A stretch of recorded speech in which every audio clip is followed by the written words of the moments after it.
Chapter 134 Moments after the Artonan rose from his bow, he pushed the entire tray full of mugs into Alden's hands. This is not what I was expecting, thought Alden, staring down at the selection of many teas. The tray was heavy. Most of the ceramic vessels were giving off fragrant steam, but some of them were iced.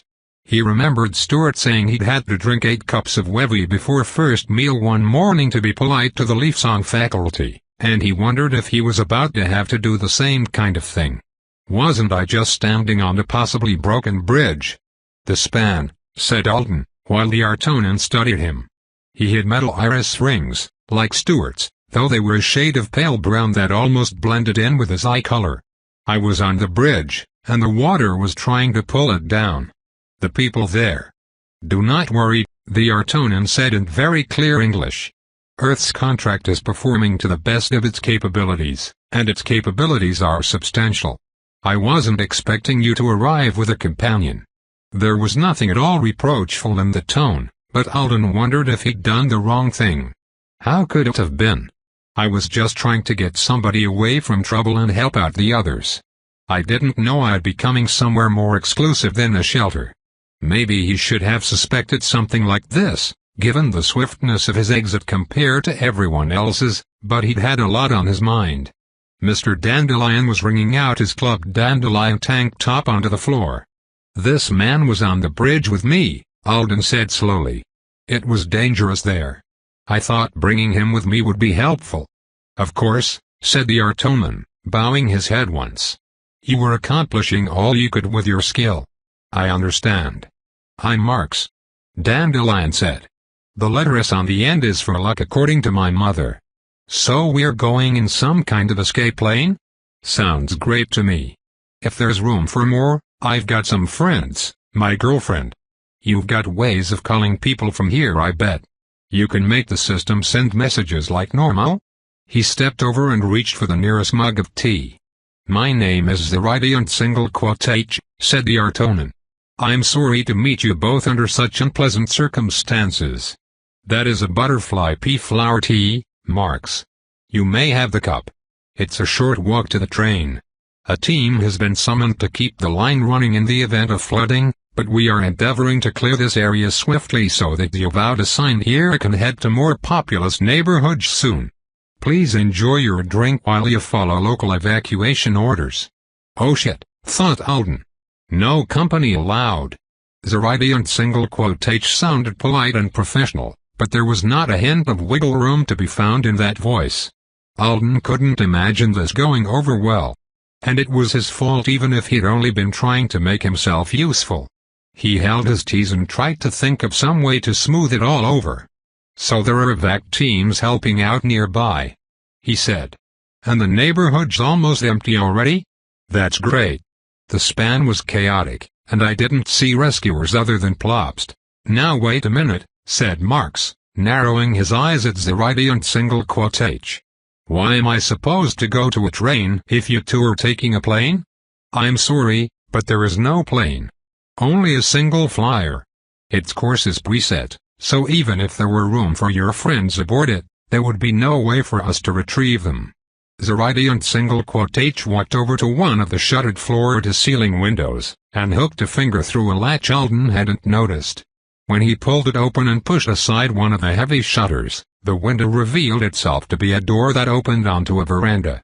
Beyond it, a terrace garden led down to a picturesque brick lane that overlooked the tiled roofs of cottages that lined a seaside boardwalk. In daylight, Alden was sure the hill this neighborhood sat on would provide an excellent view of the ocean. Now, it provided an excellent view of a pair of parked police cars that bathed the area in flashing red and blue. A small group of people carrying backpacks and bags were climbing a stairway that led from the boardwalk up to the lane. They were escorted by a lighting drone and a man in a raincoat with reflective striping on the sleeves. The Radiant Single Quote H paused at the sight of them, then muttered in his own language, "Still more children. The humans need to practice. Not enough faith in the contract. No. This feels uncomfortably familiar without the translation. But at least there were people around.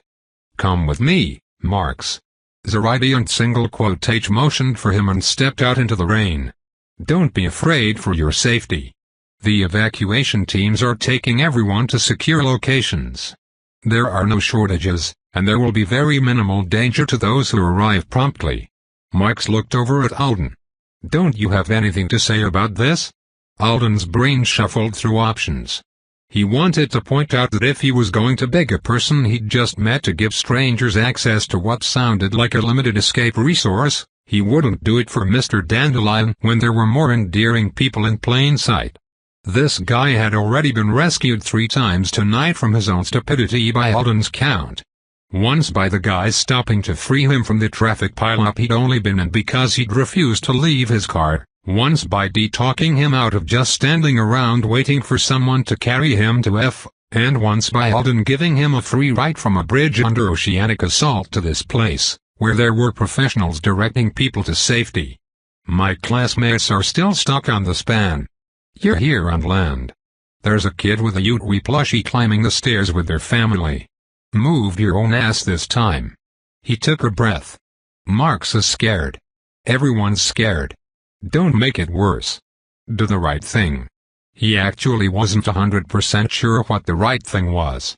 What he wanted was to shove this man off the veranda, run straight to whatever an escape flyer was, and buckle himself in. Having 2 peace of minds was great. But the word change didn't make him eager to suffer through a disaster. Again. Why is something like this happening again?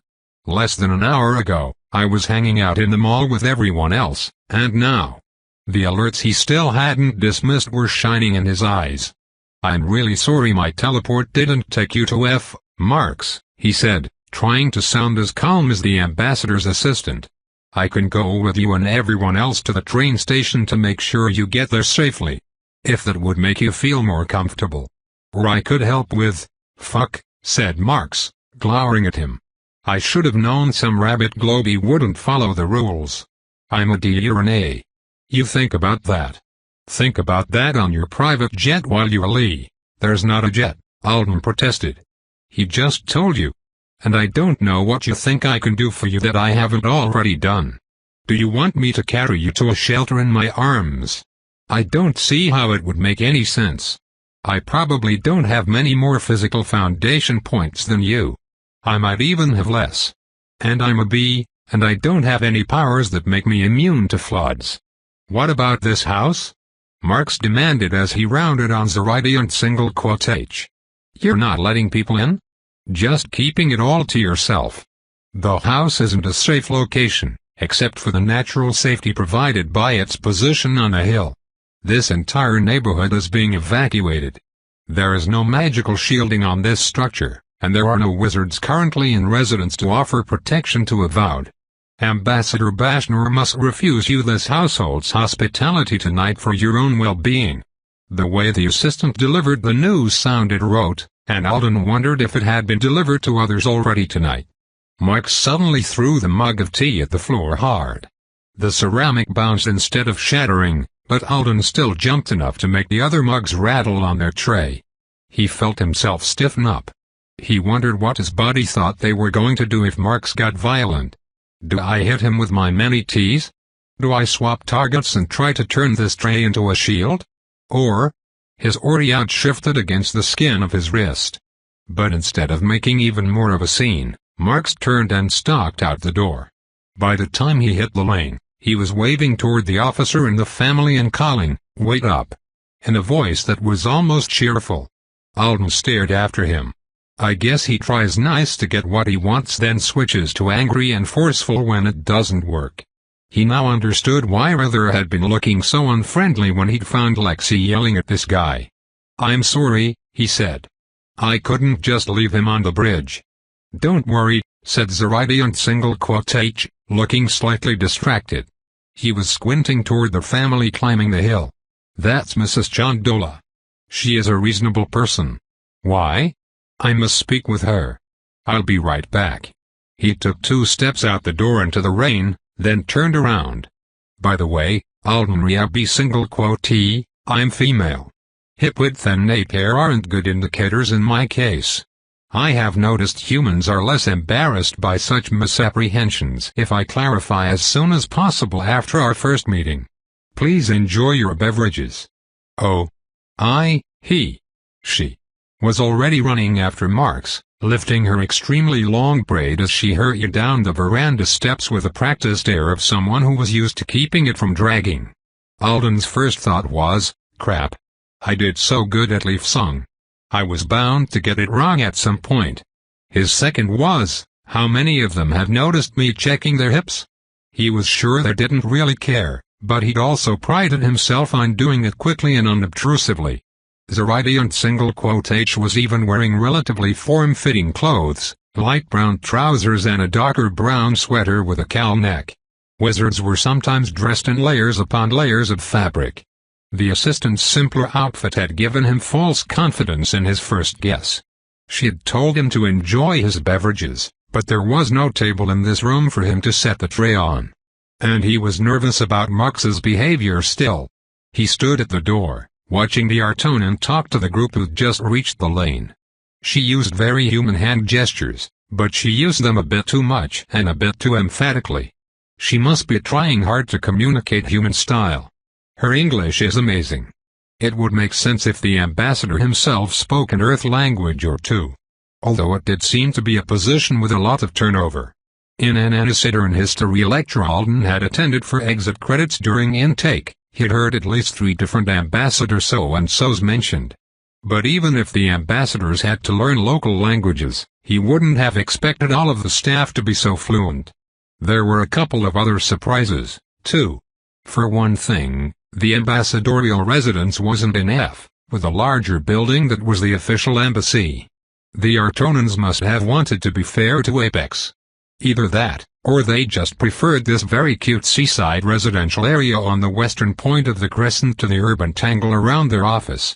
And Alden also would have assumed that anywhere an important Artonan official lived would be magically protected. It's one thing for the H family living in their night-governed state-sized rapport, but you'd think here on Anzidora. Maybe she was lying just to get rid of Marks. But if the house was completely safe, other Artonans would be weathering the catastrophe here, wouldn't they? The residence was large enough to be home to quite a few people, but it was silent at his back. If there were others here, they were being awfully stealthy. A man was coming up the lane now with what looked like half the contents of a home piled on his back in a teetering tower that had to be held in place by magic in addition to his strength. A woman was following along behind him with her own arms loaded with bags. It was a ridiculous sight, but they're all worried about their houses flooding. Such a different tone in the middle of the same crisis. On the bridge, people were ditching shoes so they could run faster. Here, they were trying to save their whole closets. Alden didn't blame them for it. They'd been woken up by blaring sirens and flashing lights a very short while ago. They were confused. The neighborhood was evacuating fast, all things considered. He kept catching glimpses of a speedster running from door to door down near the water, checking houses for stragglers. This was just danger happening at a different pace. H smiled widely at the woman she was talking to. Bowed. And a moment later, the little girl holding the Yutwi doll disappeared. The ambassador's assistant hurried back to Alden. "We're having some unexpected trouble with people refusing the teleportation of their children," she said, taking the tray from him and striding toward the door with the welcome logogram. "Your contract is being a little too abbreviated with its orders and explanations, I think. But it's all right." Mrs. Chondola understood. "Come with me. I have dry clothes for you." "Is there time for something like that?" "Yes. It's fine. There are people shifting the contamination away from shore here. An alert will come before they lose strength, and you are shivering." He realized she was right.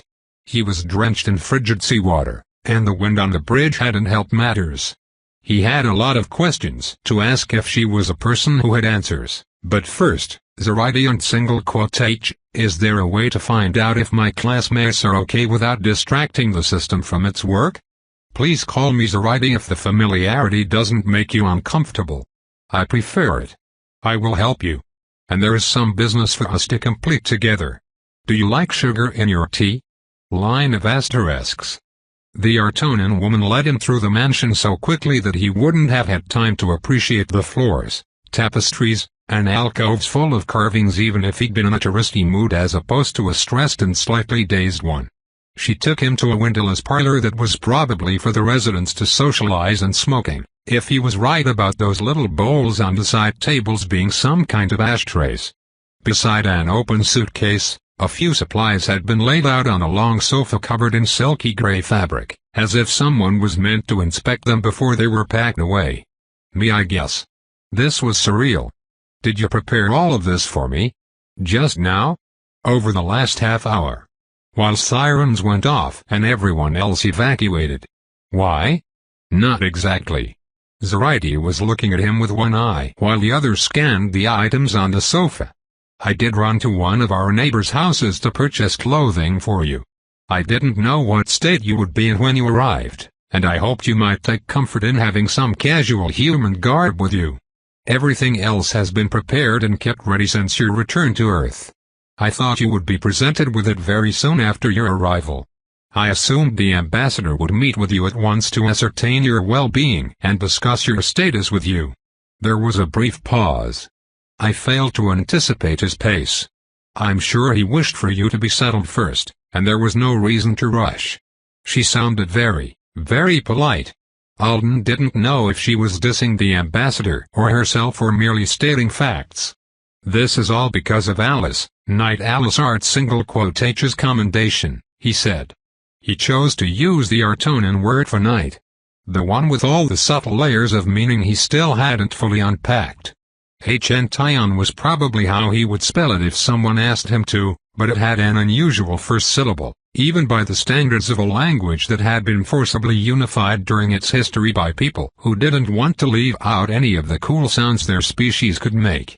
A kind of inhaled hum, as if the word demanded a tiny gasp from the speaker before it could proceed. Yes, she said. Do you want help dressing yourself? It took Alden a second to realize she was literally asking rather than telling him to hurry it along. The clothes she had bought from the neighbor were a long pair of khaki working shorts, hiking sandals, and a sweatshirt that said Canada in red letters. No, thank you. I can handle this on my own.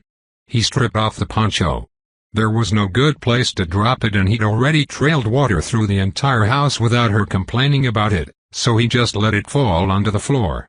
As he shrugged out of his soggy green plaid overshirt, she turned her back. I will explain the situation to you while you dry off and reclothe yourself. She's not even leaving the room. The Oriad was tucked under his bracelet and he had no reason to hide his contract tattoo from her, so he guessed it was fine if a turn back was as much privacy as he got. And now that dry clothes were right in front of him, and his adrenaline was giving out, he was acutely aware of how uncomfortable being drenched in cold salt water was. I wouldn't mind having a towel. I have given you something to dry with, she said. On the back of the seat. Alden looked around the room. The sofa was the only piece of furniture with anything on the back of it, and that couldn't be right. The quilt with all the different shades of silver and gray? He asked hesitantly. Yes, said Zoraide. It looked like something you kept as a family heirloom because your great-grandmother had stabbed herself 10,000 times stitching it together. Not something you dried your butt with. I'm not crazy, Alden thought as his t-shirt slapped against the floor and he started to peel off his jeans. Artonans have towels. Those microfiberish things. I have seen them. I have used them. I can't justify using the contract to monitor the class mess you're worried about, said Zoraide. But there is alternative footage of the situation on the span. The steam is obscuring much of it. What area would they be in? We were just a kilometer from the end. They might be off by now. They should be. If the water went over the bridge again, Maricel had a granite countertop. She's a shaper. They were riding on it. Medi has an Infigir watch if that helps.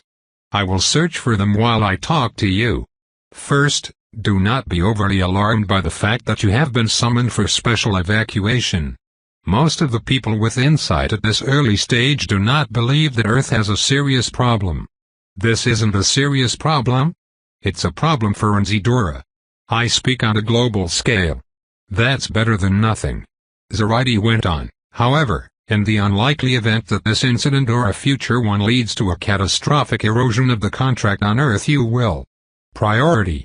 Assure you. Many different methods of exit. The tablet in front of you can be.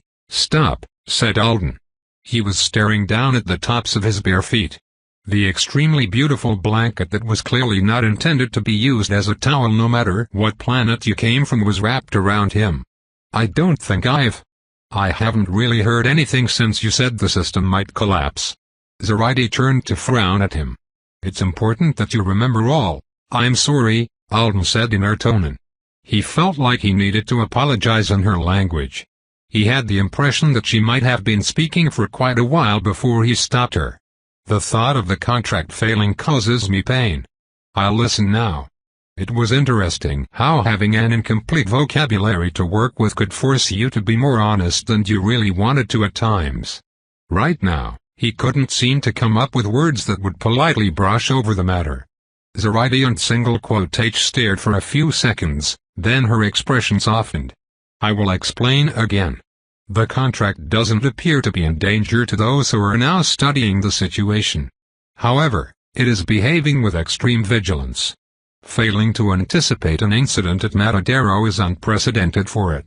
It still doesn't know what it might have missed that led to this outcome, and because of that, it's responding in a defensive manner.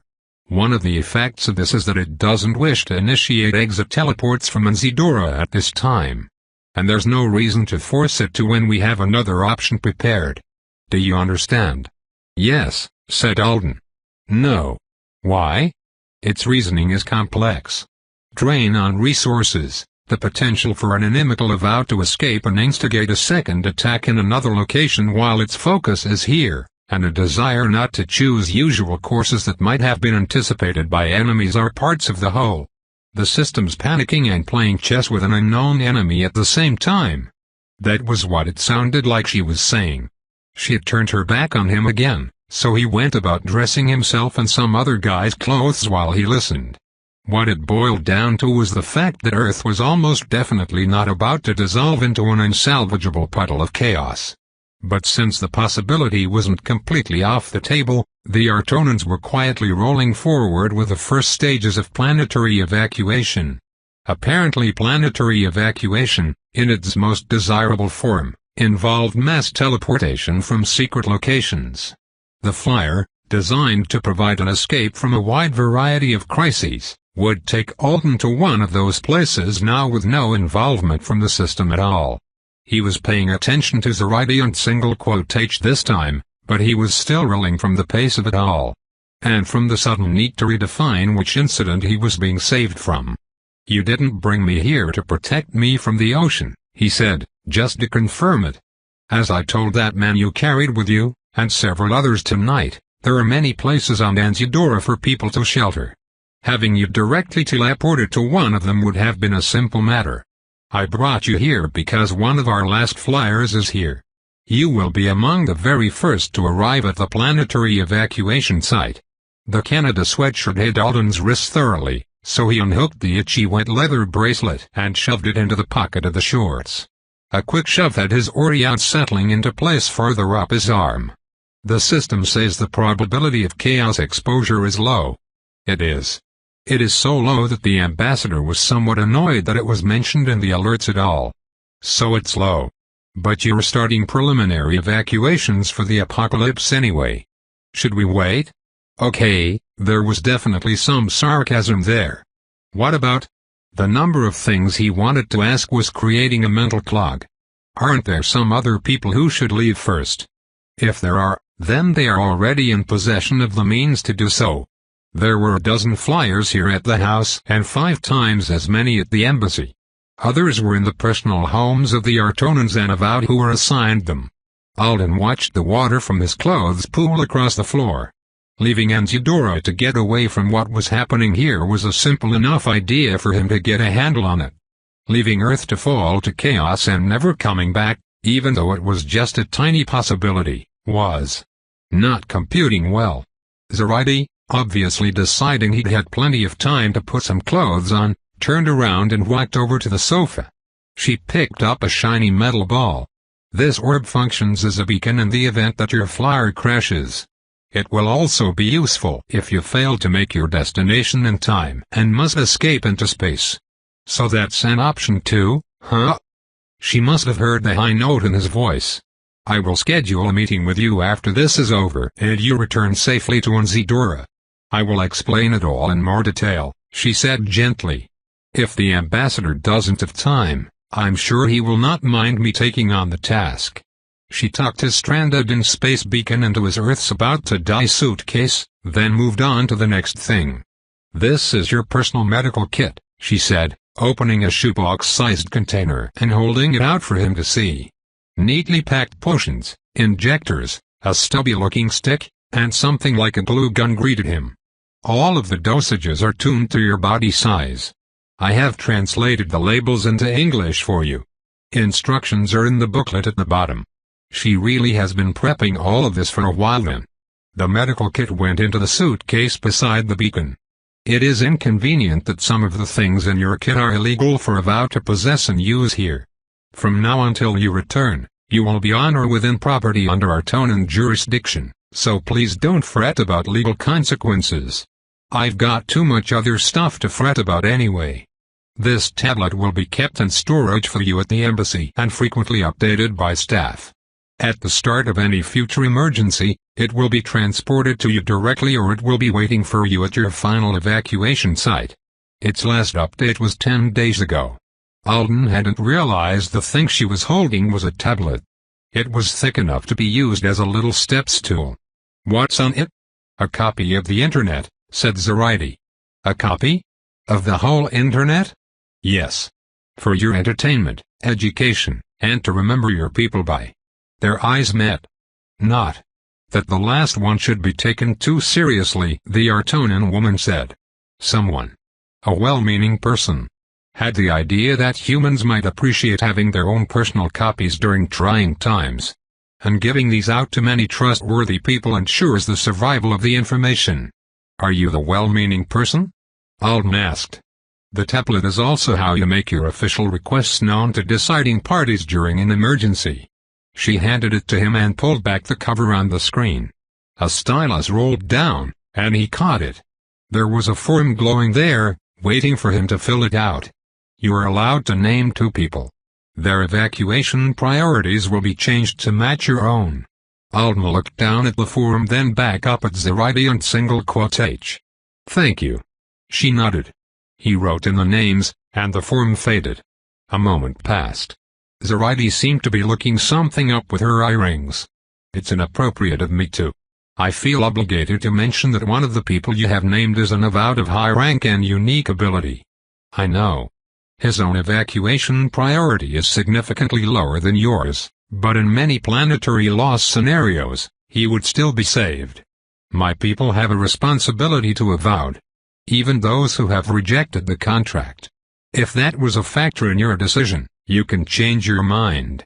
I'm still sure, said Alden. Good, she said. Do most people have to agonize over it a lot? He asked. I don't have much family, so maybe it's different. I have only seen a few people make their choice, said Zoraide, speaking after a pause. They all chose quickly and did not change their minds. If they agonized, they must have done it afterward and gained no insight from it. He watched her put the tablet in with the other items. This is a bag of oranges. She picked up the final object on the sofa. They are my favorite earth fruit, so we had them in the kitchen. I didn't know if you would be hungry or not. Line of asterisks. The span remains mostly intact, Zoraide said as she led him through the house again. Alden was pulling his new suitcase along behind him, and his messenger bag was slung over his shoulder. Zoraide had stared at it a little but made no comment. A gap at this end of the bridge is preventing people from exiting, but your friends don't seem to be among them. I've been examining the scene for a while. Thank you for looking for them. A gap wouldn't be a problem if they were with Maricel. That's right. Khan's teeth. Zoraide, do you mind if I target you? I need to preserve my messenger bag. I don't mind, she said. A few seconds later, bag safely preserved, he followed her into a closet-sized room full of monitors. I think the fastest way to obtain information will be for you to send a message to the one with the watch. Fajir is currently suffering from minor delays, but it should go through. Here. As she said here, she reached into a cabinet and produced a small metal safe that opened only after she laid her hand on top of it for a while. Inside the safe was a second safe. Alden fully expected her to pull out a bomb or a diamond the size of a baseball. Instead, she handed him a normal Fajir cell phone. Okay. The Artonan ambassador keeps his Fajir in two safes even in the privacy of his house. I'm never saying a freaking word aloud in front of a piece of this stuff ever again. To use it, you need to. Before he could tell her that him blanking out earlier was really no reason to explain what oranges were or how to use phones, she sighed. Again? She murmured in Artonan. So many people assuming. What's wrong? He asked in the same language. Contact your friends, she said, switching back. I will return. There are people in the garden. She hurried away. He typed Mehdi's name into the phone and listed his address as the 3rd floor of the Garden Hall boys' dorm. Fajir didn't care if you actually knew somebody's number. You just had to narrow down who they were tightly enough. It was convenient right now. He tried a voice call first, got a delay notice, and sent a text instead. Mehdi, this is Alden. I'm safe. The guy I brought with me should be too. Is everyone alright? While he waited for a reply, he stared at the monitors. There were none that showed rooms in the house's interior. They were all outside. Front garden. Veranda. A very large backyard by local standards with an enormous greenhouse. Nothing that looks like a hangar.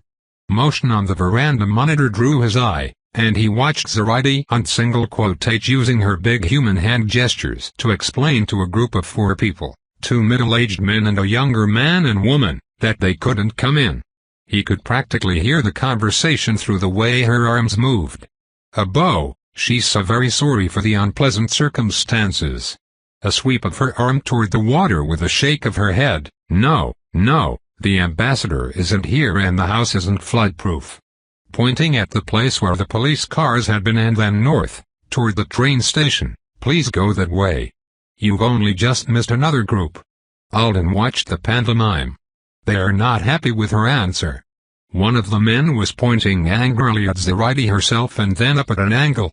Alden wasn't sure if he was gesturing at the 2nd floor of the house or the sky. She bowed again, more deeply this time, gripping the end of her dark purple braid in both hands so that it didn't trail in a puddle. Alden suddenly wondered if maybe Ambassador Bashnor was a piece of shit for leaving the assistant here to handle both Alden and a tense situation on her own. The house had had a dozen of the escaped flyers. Now it had 1. 11 must have left without Zoraide and single quotage. He frowned at the monitor. The 2 older men were arguing with each other now, and Zoraide was back upright. She didn't look flustered at all. Nothing seemed to have fazed her yet except for the mother of the little girl she knew from the neighborhood not having accepted the teleport. But Alden was suddenly reminded of his first visit to the lab and the fact that Joe's assistants had been a little scared of him. A human. Probably it is a man-human. I wonder if it's going to do magic. I hope it's going to help us. I hope it's not going to hurt us. That was what Kippy said she had been thinking the first time she had seen him. Such simple, obvious stuff. He left the monitor room and headed back to the front of the house. When he made it to the entryway with all the windows and spiky shadows, the group of people was just leaving. Zoraide was stepping back inside, a bit damper than she had been. Zoraide, will you be coming on the flyer with me? Alden asked. She let her braid drop down to swing behind her. No, she said. You will leave as soon as you have heard from your friends on the bridge. I'll stay here. As you see, people still think this is a safe place to evacuate to, even though they have been told that the area should be abandoned. The house is on a hill, and they believe it is guarded by magic. Like a chaos fortification. If people try to shelter here, they may be swept away when the contaminant shifts toward us again. Is the house really not protected? She blinked at him. If it was, I would have let them in. It just seems strange. I see why they all assume it.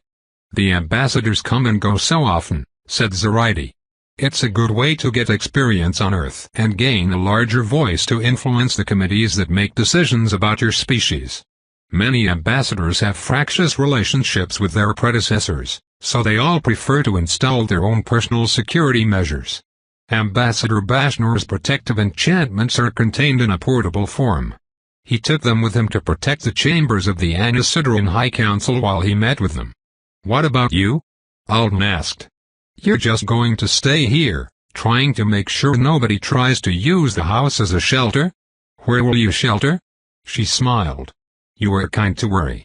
But I will not stay too long after the last train leaves. Once I'm sure that the neighborhood is empty, I will walk to safety. It's not very far."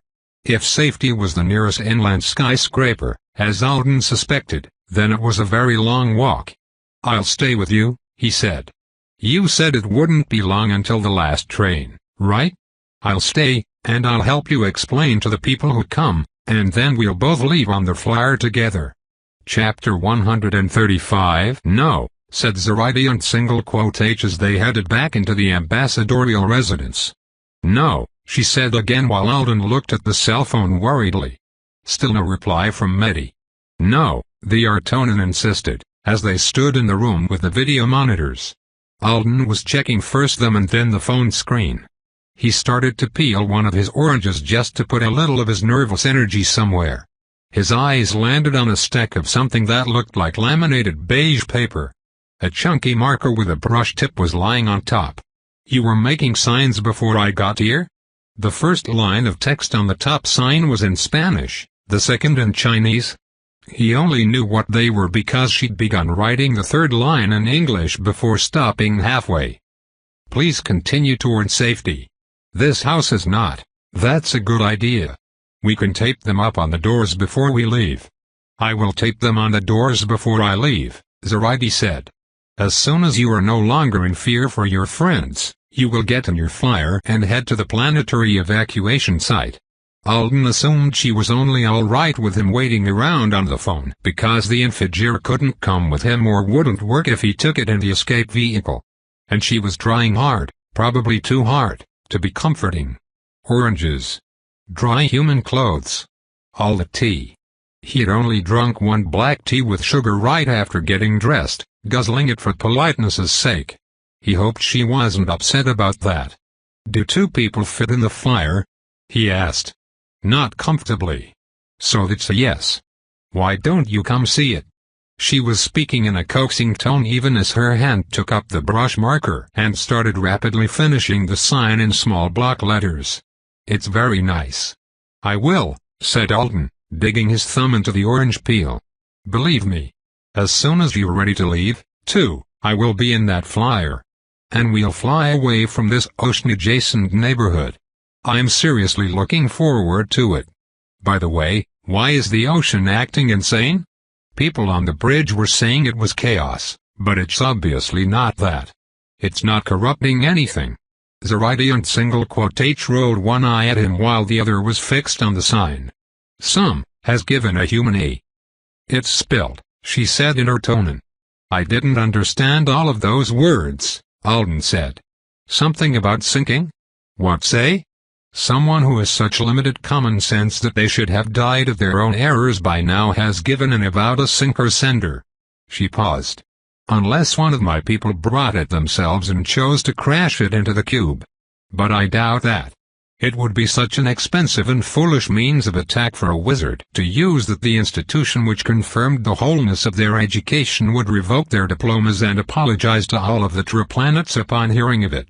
Apparently, wizards could be expelled from school long after they'd graduated if they were embarrassingly stupid." Alden filed it away for consideration in some more relaxed moment. "Sinker sender? I would call it that in your language. A device designed to safely submerge objects in liquid environments and transport them. Useful for shipping, stealth, protection, research. Many things. So someone crashed a sinker sender into Matadero. And it's powerful enough to eat bridges and flood islands? Did that mean the Matadero facility had been destroyed? Or sunk? The devices are allowed on this planet, but only because most of them are not this strong. They become more powerful with age and proper care. The idea that someone would give one this old to an avowed is ridiculous. It must have been created 1,000 years before we even found your species. It should have been placed under trained guardianship on a planet where its services are actually needed. She punctuated her words with a particularly aggressive brush stroke, then started making another sign. The device still does magic even if it's broken. It would be improper to call this doing magic, she said. The sinker's sender was obviously old enough that every part of it had begun to resound with the function of the hull. The particles ejected into the water upon its destruction are there for creating effects similar to the purposes to which they have been turned for the entirety of their existence. She stared grimly at him. Still with just one eye. The spill will be cleaned. Or it will degrade enough that it poses no threat to other lands. It may cause a great deal of damage before then. Tsunamis? Large quantities of water will be pulled onto the islands in some locations as the contamination impacts things near shore and attempts to envelop them. The power of whatever motes of the sinker are causing a particular effect will be rapidly expended, but additional motes of contamination will be spread by the flood waters, pulling even more water on shore. Plopstar is blowing up the ocean around the span. Her use of large quantities of magic in a contaminated area should help to disrupt. You are distracting me from the matter at hand on purpose. I'm not. She dropped her marker. The situation here will not affect you once you leave in your flyer. It is being handled as well as it might by many competent people. You will be very far from here, waiting in the gathering area for a mass teleport. Just in case this incident is followed by others that lead to dire consequences. So in case the system is panicking for the right reasons and this is the first in a string of masterminded attacks that will overwhelm Earth. Where does the flyer take me? It's a secret location. Is it the Sahara or the Amazon? Antarctica maybe. That one would be a little closer. Zoraide said nothing. If it's for evacuation during planet meltdown situations, does it still use the system? Or is there some giant version of one of those teleport rooms like the Quaternary had on her ship? Fire, blood, dirt, driftwood. Very uncanny. I'm extremely grateful the option exists, but I have it on good authority that getting blasted to Ortona that way almost killed me. And I'm usually an excellent teleportation traveler. Maybe I've been overly soothing to you. Zoraide leaned toward him. Alden Riabi single quote, even though this neighborhood has protectors at the moment, it is not completely safe. You should go. He knew. There were alerts flashing on his interface telling him the Punta de la Luna neighborhood should be evacuated immediately. And he didn't want to stay here when the safety of an aerial vehicle was available. But he also didn't feel right about leaving Zoraide alone to deal with a bunch of stressed-out superhumans. Her connection to the ambassador might make people listen to her. But she wasn't a wizard herself. Avowed were well aware that they occupied a higher social rung than the ordinary class of Artonans on the Triplanets, and Alden doubted everyone cared to engage with the complexities and balances of that relationship in good faith on a night like tonight. He had already met one asshole who wanted to use rank as a battering ram. Admittedly, it was in the reverse of the usual direction, which he hadn't been expecting. But Marx was one side of the coin, and on the other side of it, Alden was sure there was a different idiot who would try to commandeer the house from Zoraide because they were the avowed boss. She seemed to care a lot about the people who lived around here. She might stay, trying to talk someone stubborn out of endangering themselves, until it was too late and then. Wait. Am I behaving like I think I'm her boss, too? That's not how I mean it. You don't have to come with me on the flyer if you don't want to, he said quickly. She looked very pleased. Good. I'll show you to. No. Let me explain. I know it's not completely safe. But if it's safe enough for you to stay here for just a little while longer, then can't I do that, too? I can help you do whatever it is you want to. Some of it will go faster with two people. I can totally make signs or run up and down the street checking your neighbors' houses like that speedster is doing down by the water. I can help you convince people this place isn't a good hiding spot. Her eyes narrowed. I'm betting an escape flyer moves fast, he continued. You said I was scheduled to be one of the very first to arrive for the possible planetary evac, so even if we stop thinking about the disaster that's actually happening around us and start thinking about the slim possibility that Earth falls to chaos, I'll be fine. Right? I can afford to stay here until you're ready to leave. I can help you and still have plenty of time to get to wherever the flyer is taking me. And if you wanted to come with me, you could. He thought he was doing an awesome job of not puking while he talked about Earth turning into a corrupted wasteland unable to sustain life. Wait. Can't she come with me? Your boss didn't tell you that you weren't allowed to use the flyer with me or something, did he? Alden didn't really know her well enough to read her face, but if she were Kibby instead of a grown woman, he would suspect that she was thinking of fibbing about something. This is serious to me, he said in her tone. Lying about things that are serious is mean.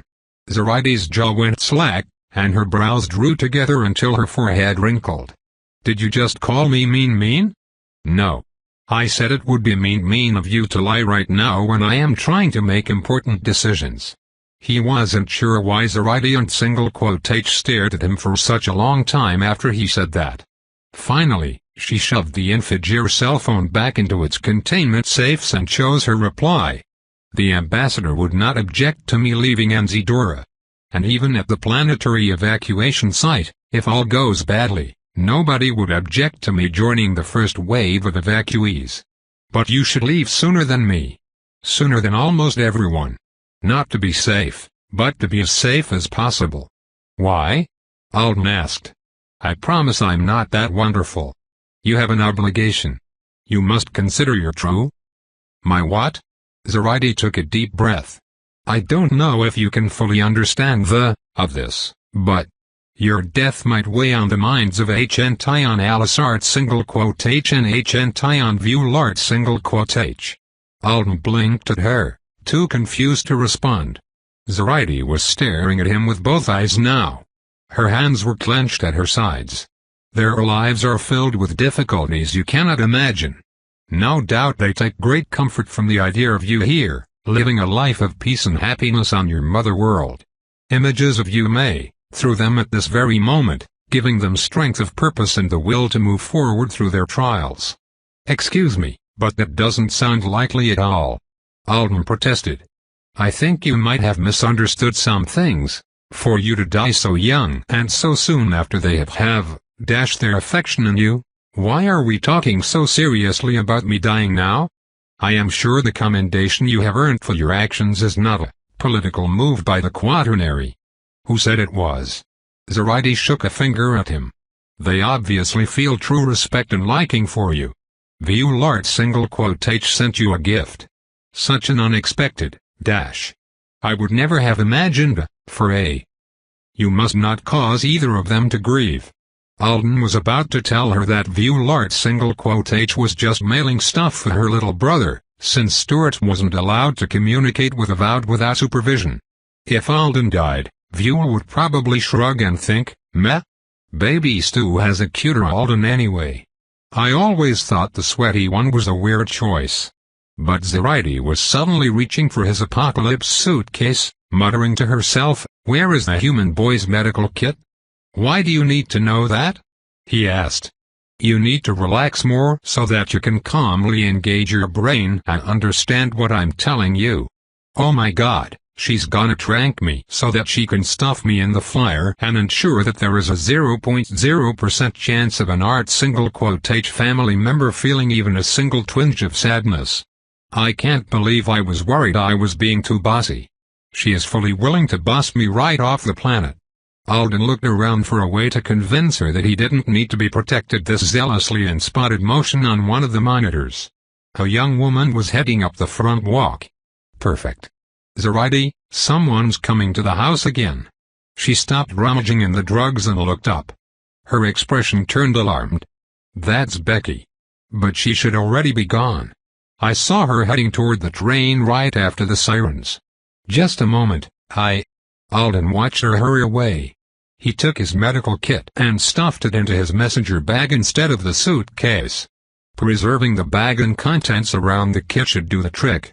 Next, he grasped the brush marker, finished the last sign the assistant had been making, and picked up a tape roll that was waiting beside the stack.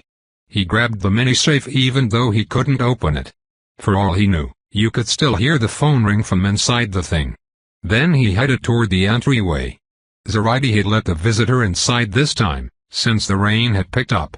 Becky looked like she was in her 20s. She had on platform boots, and she was carrying a Meister tool that was shaped like a giant fish hook.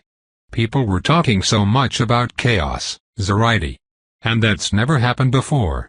So I tried to call you and ask about it, but I couldn't get through, she said.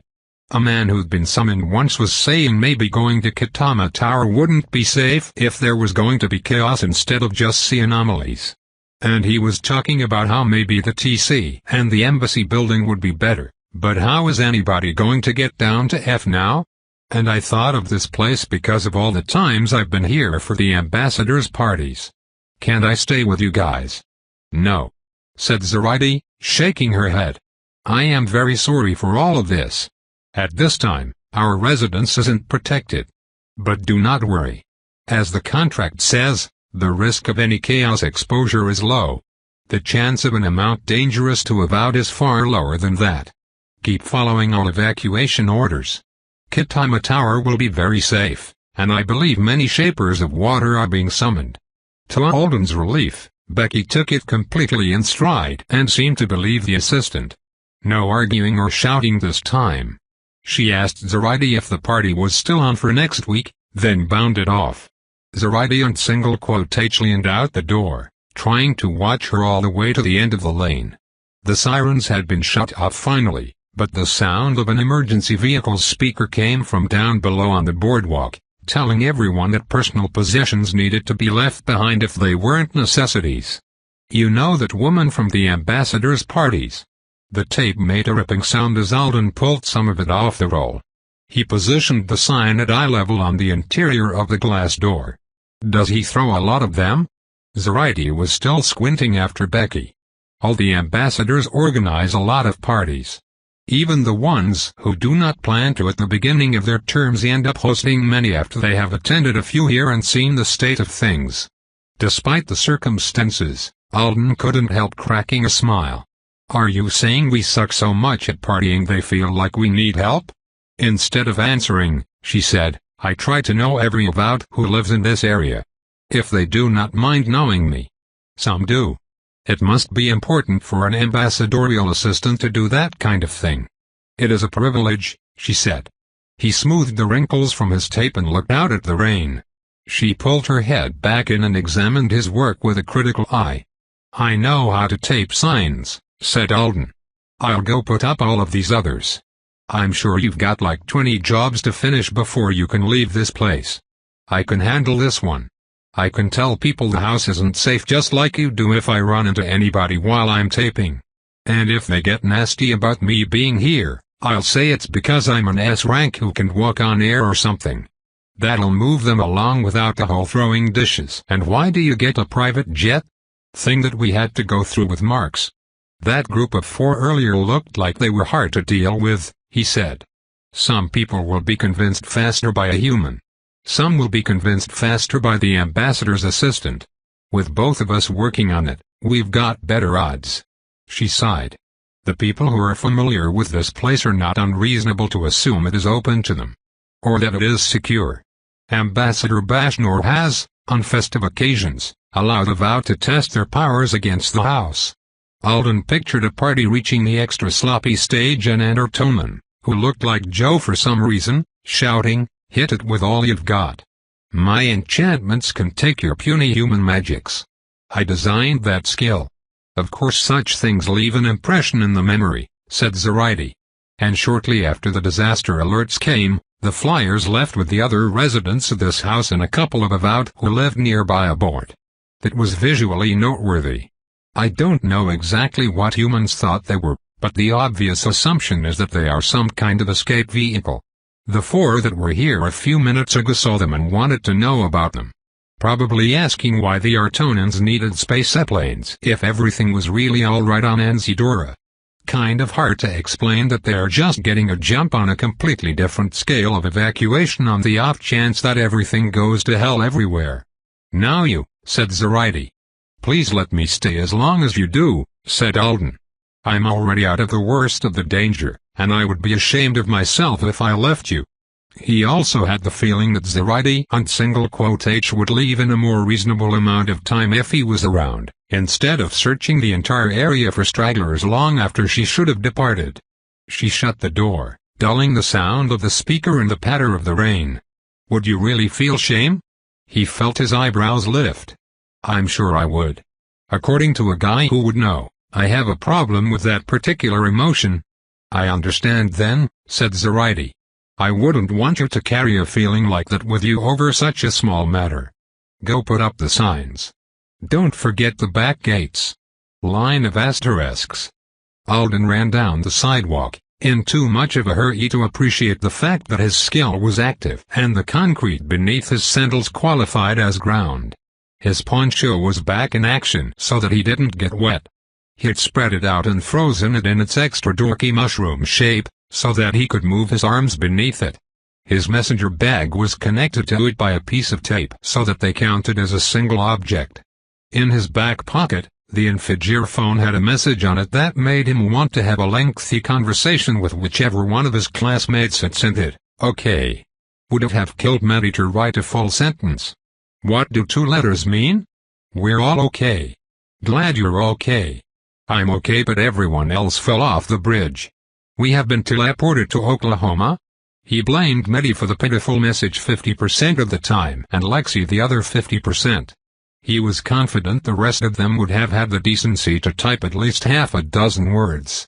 Unless they've joined up with Masha's group. I think that's pretty likely, and I have no idea what she would have typed. He visually checked the windows and doors of all the houses he passed automatically. The tablet in his left hand chimed, and Zoraide's voice came from it. "Did you get good run back to her owner?" "Yes. The train station had been closed and barricaded about 10 minutes ago. Alden had been doing his final lap of the zone Zoraide had assigned him when he'd run into a guy in a tuxedo who was coming back to the neighborhood on foot. He'd been out at an event when the sirens went off, and he'd walked for over an hour to get here. Of course there wasn't a single public transport option headed this way, and he wanted to save his Great Dane. The guy wasn't athletic, and he was trusting enough to give an oddly dressed teenager the code to his boardwalk cottage. Alden and the Great Dane were fast. Job complete. And she was such a friendly dog. She was so excited to go for a late-night run with a stranger. She had almost pulled Alden off of his feet when she saw her person, and the man in the tux had gotten so choked up that Alden had started to get a lump in his own throat. And now he was realizing other pets could be left behind in the houses around him, and he was trying not to think about it. "I've secured everything in the house that could cause harm if it were damaged or stolen," said Zoraide. "Only 2 more people have stopped by since you left." They both read the sign on the front door and departed. She had linked her earrings to his Artonin tablet somehow. She'd been assigning him jobs ever since. As soon as she decided he was allowed to assist, she'd been determined not to waste that assistance. She'd even sent him out to deliver messages and request updates from police and other avowed who were officially doing system-assigned tasks in Punta de la Luna. Unexpectedly, his movement traits seemed to legitimize him. Possibly it made him look like a more capable person than he actually was because only a couple of people asked what he thought he was doing hanging around. "Honestly, though, my legs are getting tired." They'd already run the obstacle course and the bridge in the past several hours. The last thing he'd had on his mind in either case was saving up strength for even more sprinting. Having a disaster happen after gym. He'd thought of it a few times. A lot of his classmates were probably running on fumes as far as powers went. Muscles, skills, and spells that had been used to the limit would have recovered some over dinner, but none of them would be back at their peak. It was really lucky that Maricel had missed the second race. At the top of the hill, he turned and looked out over the neighborhood. It was so quiet now. The houses were dark. A small figure down near the water with the red system halo that meant they weren't to be interfered with was holding some kind of gleaming staff aloft. An adjuster with a spell impression that requires a tool maybe. Instructor Klein was probably wearing a similar halo right now. It was only a guess, but Alden thought he might have been called somewhere to hasten the evacuation of children and teens who hadn't been selected yet. That seemed to have been a big priority for the system right from the beginning, and according to a snippet of conversation he'd overheard between one of the police officers and a red halo, a lot of people had been put on child escort duty. As Alden had already seen, some avowed weren't happy with the thought of approving a teleport that would take their kids out of their sight, even if it was to what he suspected was an actual chaos-resistant shelter rather than a place that was merely safe from the water. The cell phone in his back pocket suddenly beeped perkily, and he grabbed it so fast he almost tossed it. He looked down through the wet poncho at the screen. "Alden, this is Hoyu. Borrowed a phone from someone. I got teleported to a safe spot a little while ago, so don't worry about me. Teleported out, too. Somewhere different. The others were all fine and heading toward Midtown when I left. Maricel flew us over a break in the bridge just a couple of minutes after you disappeared. Don't know if you've seen the news. She got 14 other people over before she said she didn't know for sure when she was going to fatigue and decided to stop and let the professionals handle it so that she didn't accidentally drop anybody. Marcia traumatized a couple of girls from Franklin High. She told them she could fly, then yanked them across by throwing her spear, grabbing them, and then summoning herself toward it. They were all fine, but there was a lot of screaming. Everyone agreed there would have been even more screaming if they'd known how bad she is at guessing when she is about to run her talents dry. There were a lot of people helping out on the apex side of the bridge, so I think everyone's getting off. Nobody has heard from the people we left behind at the mall or the ones who went home early. Keep the teeth safe or Lexi will kill you. I haven't heard from Lute. Not too worried about him for the obvious reasons. Message me when you get the chance. I'll borrow another piece of infogir when I can to check. Take care of yourself. I might have been rude to you on the bus. Sorry. I'll only cook food you can eat next week to make up for it." Alden's spirits lifted in an instant. Now that, he thought, is a properly written text message.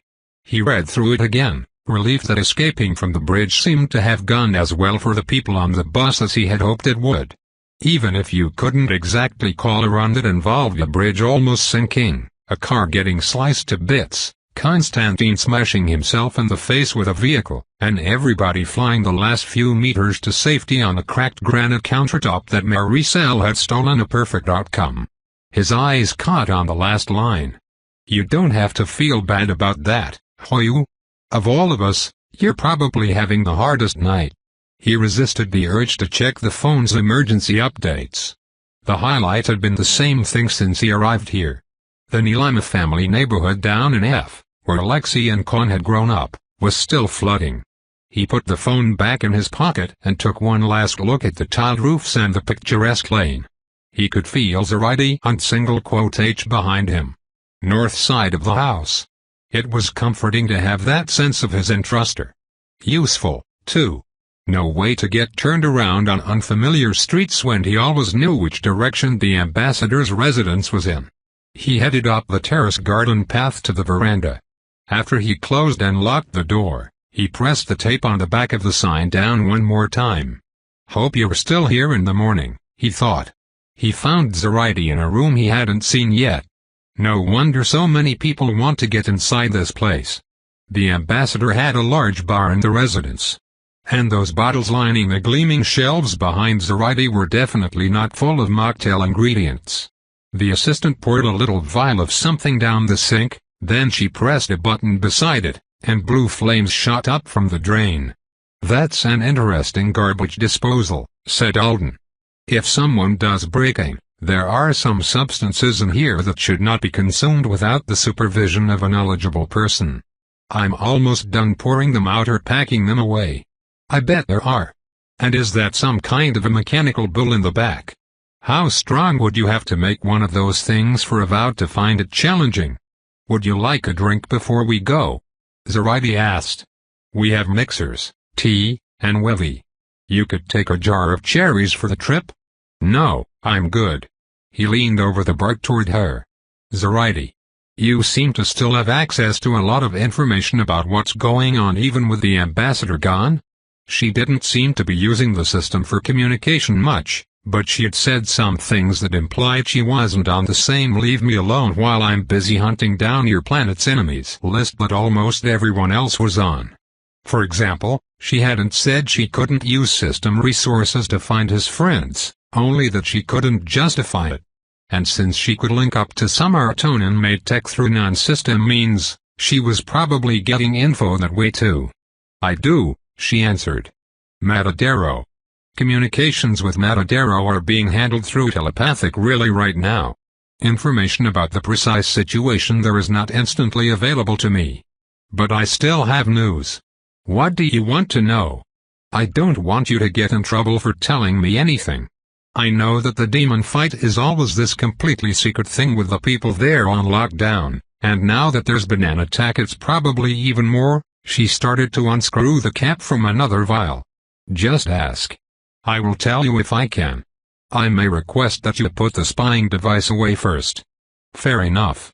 One of my roommate's parents is there. His dad. Are the avowed there? Is there any way to know if a particular person is alright? She paused and looked up at him. You are worried about the present safety of the avowed on Matadero? She asked in a mildly surprised voice. Of course. Ever since the system warned that there was an attack. I see. She reached around a bottle of tonic water and produced the cell phone's prison. Alden stuffed it inside. I don't know every detail. I can't tell you who attacked or why. But I will tell you what I do know. Line of asterisks. Line of asterisks. Earlier. Line of asterisks. Line of asterisks. The waves of Earth's largest ocean clawed at the towering mirrored walls of Matadero. The water crashed against the facility and retreated in a rhythm that had existed since the day work on the structure had been completed. Partially submerged, with no physical anchors to the sea floor below, the cube had not moved from its position in more than 70 years. Within it, Avowed fought a being that didn't belong in their world. A fist collided with the shiny, red 2-meter-long protrusion that served as one of the thing's many legs. A crack sounded, like stone rupturing. The demon didn't appear to notice as the appendage fell away from its body. Sometimes it would react to an attack. Sometimes not. The men and women fighting it were under the impression that it had favorite parts. The ones who waited on the sidelines for their turn on the attack didn't let down their guard. It was impossible to end this place, at this moment. Even before the demon had appeared, there was something wrong with reality here. Even when it disappeared, the wrongness would remain for a time. They understood it in different ways, to different degrees, but they all knew it was there. A tension, a sickness, an unwanted gaze. A touch you couldn't flinch away from. I don't really feel anything when I'm around chaos, Melanie Carrison had said at one point during their week spent in preparation. I just keep having this dream that I'm trying to write my name on something important, but no matter how fast I write, the ink fades from the paper before I can finish the last letter. Now, a blade of her wind cut through the width of the arena like a knife.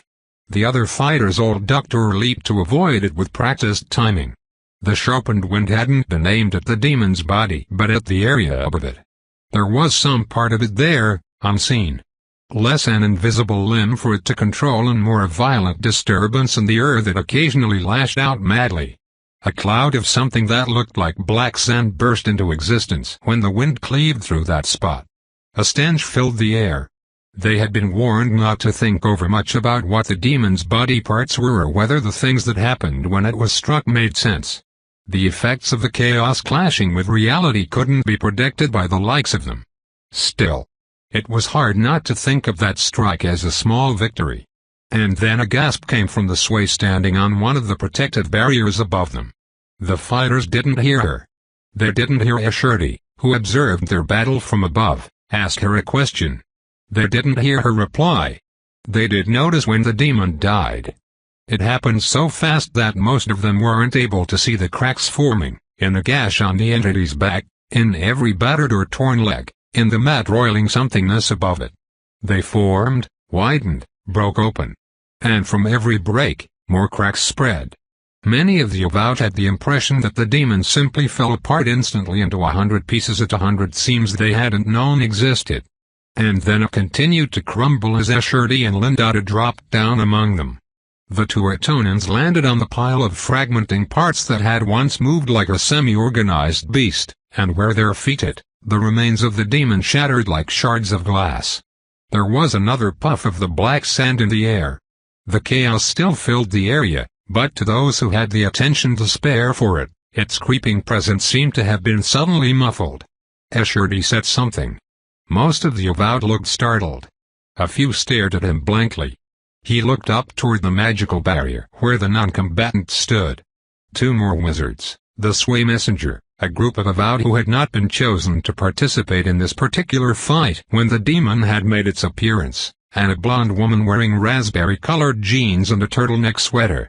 He says the contract just informed us via Sway Relay that a ship carrying a bomb and a powerful magic device is about to impact the first layer of shielding around Matadero, Aliavalra said. Some of your translation earpieces seem to have given out in the chaos. I'll be happy to repeat your words, Escherty. Greater than, when? Someone demanded. What should we? Now. Greater than Lindata's face was turned to the east. Now?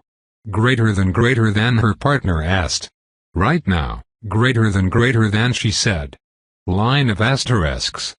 At 12:27 a.m., a boat carrying 3 teenagers, an unconscious man, and 2 corpses struck the shield around Matadero at a speed unmatchable by any other submarine currently in existence on Earth. The shield around the facility, detecting a powerful assault, repelled them violently. A protective envelope around the vessel vanished in an instant. A right-made bomb exploded. A magical artifact created at least 1,000 years before the human species was discovered by wizards was blasted apart, and the contents of it, impacting the shield, triggered a second, more targeted repulsive response. Propelled half by their own uncontained and undirected power and half by the pulsive magic from the shields, countless motes of the fluid substances that had powered the artifact raced through the water toward Anzidora. The sirens were already wailing. Another wave burst against a mirrored wall. It stood firm. Line of asterisks. Line of asterisks. If the cube had fallen, you would not be standing here, Zoraidient H said to Alden. Would I be unconscious in my flyer on the way to Antarctica? Something like that, she said shamelessly. Alden smiled. So who's that? She held up a hand. I won't promise that everyone at Matadero is unharmed. They have been in battle. And they will stay on site for a while rather than returning to help here right away. If other attacks come, or there is more to deal with in the way of demons, it's essential to have a strong force in place. But nobody was harmed by the attack of the sinker sender. And I'm confident that I would have heard if an avowed had died fighting the demon. It would have been upsetting to the ones in charge at Matadero right now, and I believe they would have mentioned it when they reported on the situation to the ambassador. Escherty and Lindata? Alden asked. He had tried to remember the names from his conversation with Stuart. Zoraide peered at him. She is from the Otta family. Yes. Them. Sorry. I only caught her name once. How? She looked super confused. The assistant had been so on top of things since the moment Alden had stumbled out of the teleportation alcove and started dripping on the ambassador's floors that it was fun to startle her. And since she was already convinced that very important knights would be stricken with grief if Alden died, there was no reason for him to act like he was completely out of the loop. Earlier when you said Viewlart had sent me a gift. That wasn't from her. I honestly don't even know her. We've only said a few words to each other, and half of them were her musing on whether or not all humans perspire as much as I do. I'm friends with her brother. Which brother? Zoraide demanded. She had both eyes on him, and she left the button for the magic garbage disposal pressed. The blue flames were flickering higher. Stuart said Alden. You might not even know of him. He's not your friends. The emphasis she put on friends made Alden pause. I'd say friends, but I guess other people might think it was more like pen pals. We talk on his weekends. We both look forward to it. He sent me the gift you forwarded. My learning cushion. Zoraide finally realized she was incinerating nothing and switched off the flames. She stared down into the sink after they'd faded, then said, "It's time for us to go to the flyer now. You're not going to do those other vials and jars." She had a few lined up that he'd thought were for disposal. "It's fine if we leave these here. And your friend, your human roommate I mean, not the primary's youngest child, I'm sorry I can't completely confirm his father's safety, but you can tell him what I said. I assume that is why you wanted to know?" "Yes. Thank you. His mom and dad are both pretty important, so it's possible he's already gotten some info, but just in case, can't I say you're almost positive everyone on Matadero is fine? At the moment at least?" She finally looked up and nodded. She slapped her hand on top of the safe to release the infogere from its confinement. "Meet me in the greenhouse after you send him your message. I will take your suitcase." As he took the cell phone, she added, "And put it back in the safe when you're done with it. It won't work in the flyer or at our destination." She left it a walk slightly faster than her usual businesslike pace, and Alden drafted his message. "Hoyu, glad you're safe. I've been with an Artonan ambassadorial assistant since I left you guys. She says that the facility at Matadero is unharmed by the attack, and that everyone there." Line of asterisks. Being able to send it felt good, he thought. I hope it gives Hoyu some relief. He took the steps down into the house's backyard, and headed for the giant greenhouse. The rain was slacking off. There weren't so many drops pinging against his authority as he and his poncho made their way across the grass. He found Zoraide in the greenhouse under something that looked like a zebra-striped banana plant, about to load his suitcase into a compartment on the bottom of a shiny silver egg. The flyer balanced on the pavement at a 45-degree angle. It had a clear top that was open just wide enough for a person to squeeze under it, and there was puffy white foam in a chairish shape inside. "Nothing that looks like an engine to me. I'm guessing we're all in on the magic spacecraft here." The escape flyer was definitely a one-seater, but it was spacious enough that it would just be uncomfortable for the two of them to manage, rather than impossible. "I cleansed and dried your clothes before I packed them," Zoraide said. "You found time to do that with everything else going on?" Alden asked. "Thanks. That's... What is it?" she asked. "Just a second. Can I?" He hurried over to take the suitcase. "When I was changing, I wasn't even thinking about it. So much else was going on. I had an opposite stone in my pocket. From the Palace of Unbreaking. The jeans were on top, soft and dry. The pockets were empty. You should run back and check the laundry room, she said. I was in a hurry, so I may not have noticed the stone falling out. It's by the kitchen. I'm sorry. I'll be quick. Finding the stone took him just a couple of minutes. It wasn't in the laundry room, after all, but in the parlor where he'd undressed, lying on the floor. He grabbed it and dashed back through the house. He was back outside and his foot had just hit the grass, when it happened. It was the first time that Alden had ever felt anything like it. And still, he knew what it was. Those ripples washing over him suddenly, so faint but so frightening. He tensed. He tensed. The five senses he'd been born with dulled, and for an instant, he was less a being made of flesh and bone than he ever had been. He didn't reach out with himself. He didn't have to. The feeling touched him as Kiv B's first friendly pat once had.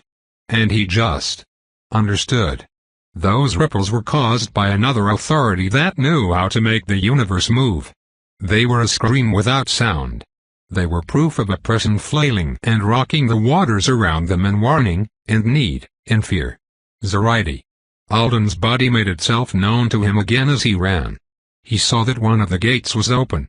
He'd put a sign on it earlier, so much tape to make sure it held against the weather. He felt the cold hardness of the opposite stone in his fist.